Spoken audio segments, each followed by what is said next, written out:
10 on Sports Central, beginning of our next final prediction of this offseason, and it's going to be over the Pittsburgh Steelers. And this is a team that was 8-8 last season, ended up having a bit of a down season in comparison to how many expected them to have. Of course, they dealt with the injuries quite a bit last season. They did not have their starting quarterback, Ben Roethlisberger, hardly in for the majority of the season. Instead, they had Mason Rudolph, and that was not the only injury this team had to deal with. They had to deal with several others, which really was very detrimental to this team last season.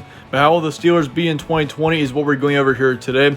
We're also going to be going over your returning production along with a full prediction and preview on every game on Pittsburgh's schedule going into the 2020 season. So with that being said, let's look at your season trends from last season. Once again, they were 8-8 overall, and they were 3-4 between September and October, then 5-4 between November and the postseason. So all around, this team was very good I wouldn't say very good, but this is a good team last season. They managed to put up a couple of good wins down the stretch for sure, as they were able to beat off the Colts.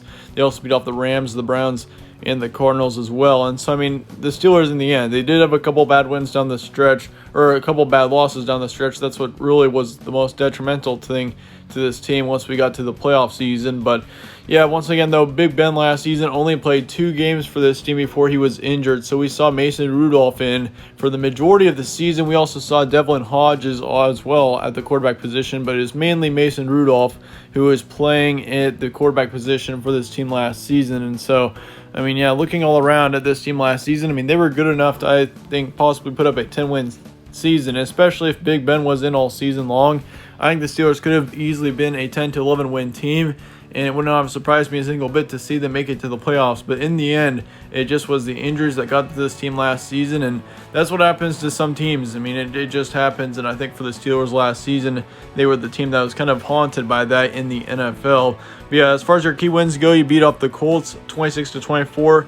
In the first week of November, you also beat off the Rams 17-12. You beat the Browns 20-13, and then you also beat the Cardinals on the road 23-17. So once again, especially towards the end of the season, once this team was able to get kind of used to the new function of having Mason Rudolph at quarterback, this team was able to have a decent season, and they were able to get a couple of good wins, especially in through that November to December month. And of course, last season, once again, it was just the bad losses down the stretch that were really detrimental to the Steelers at the end of the day. But as far as the returning production goes, you return your quarterback Ben Roethlisberger, and it looks like he's going to be your starting quarterback for next season. Once again, it just depends on how he's going to be as far as being healthy goes. If he's able to be healthy, I'm sure that he's going to easily be your starting quarterback next season.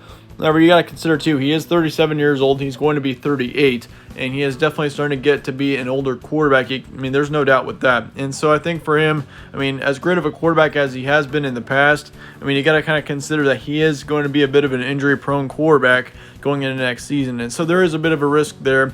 But in the end, I think this team, now that Mason Rudolph does have some good NFL experience, I think this team should be just fine in the case that Big Ben does get injured. But in the end, once again, last season, he only played 2 games. And so that's another big concern for me is that, he's going to come into this season pretty rusty. He only threw for 350 yards last season. He did not even throw for a touchdown. But yeah, once again, going back to Mason Rudolph, he wasn't a great quarterback. There's no doubt in that. He did put up a 62% completion rate, also 1,700 yards, 13 touchdowns, 9 interceptions. And so, he wasn't terrible, but he was not, I would not say he was an elite quarterback by any means. But in the end, Big Ben probably is going to be our starting quarterback, at least for the beginning part of the season, or as long as the Steelers can have him in for, I'd assume Big Ben will be your quarterback. But as far as the running back core goes, of course, you return your top running back in James Conner.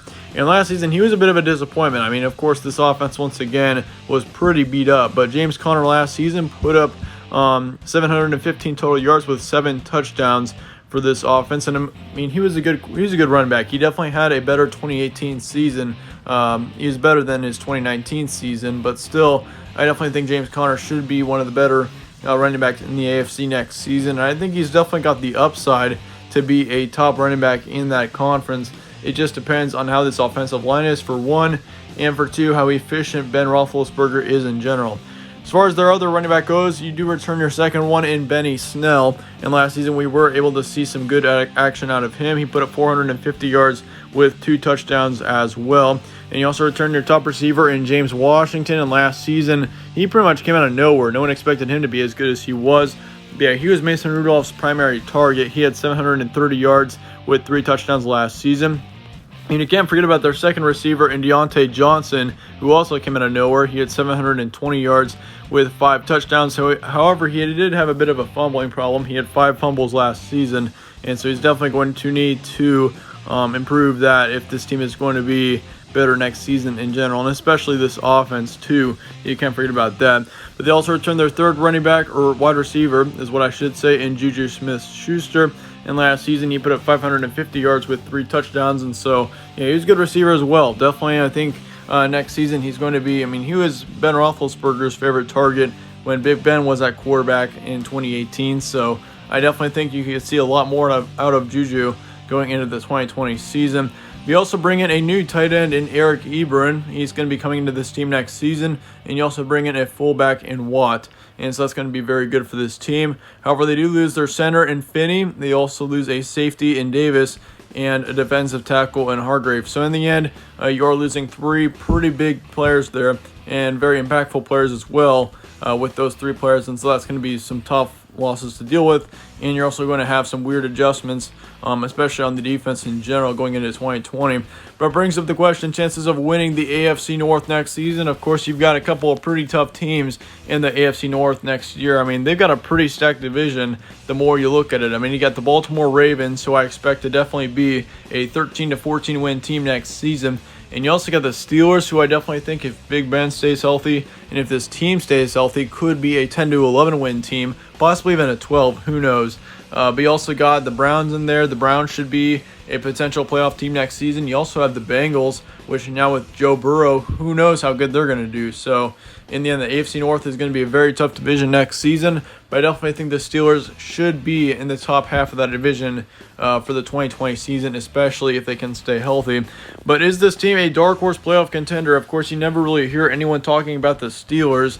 And so, I definitely think, especially if this team can stay healthy, once again, going back to whether or not Big Ben's healthy, I think the Steelers definitely next season should be a playoff contender if they can just stay healthy. They've got the talent here. They've got a great running back core, a great receiving core. James Washington and Deontay Johnson really showed up last season, and they put up some good yardage. And yeah, you can't forget about Juju as well. And they also bring in a new tight end. Don't forget about that in Eric Ebron. That's going to be a big bring-in for this team.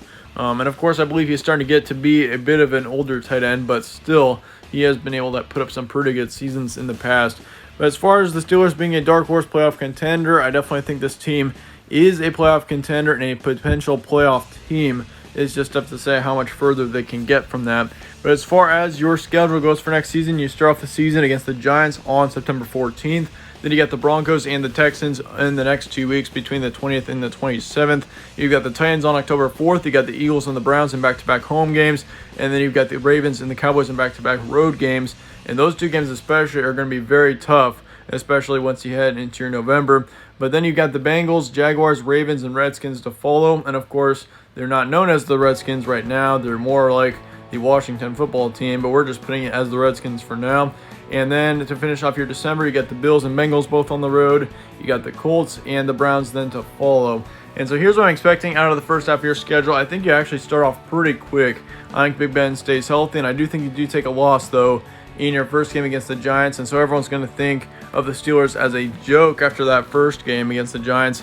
But in the end, I went back and forth on that game, and I think the Giants next season, they should be very improved. I do think they are a potential 7 to 8 win team. But yeah, the Steelers will lose that first game in New York. However, you do go on a 5-game winning streak. You're going to beat off the Broncos, Texans, Titans, Eagles, and Browns all together. And I think, especially the Texans and the Titans, those 2 games are going to be very tough. I think the Steelers in the end do get the wins over both of those teams. And same thing with the Eagles game. That's going to be a very tough match for Pittsburgh as well, but you will get a win there in the end. You're also going to beat off the Browns, which will be a big win, especially if you want to win that AFC North next season.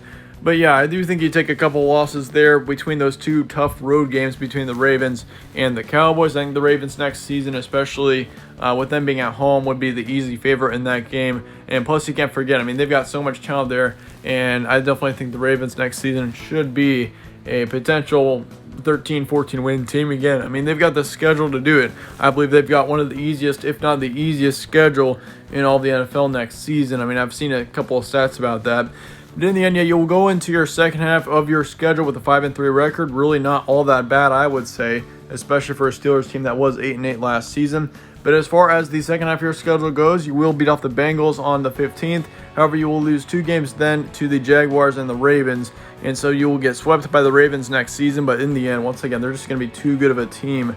But you will lose to the Jaguars as well on the road. And then you will beat off the Redskins or the Washington football team on December 6th.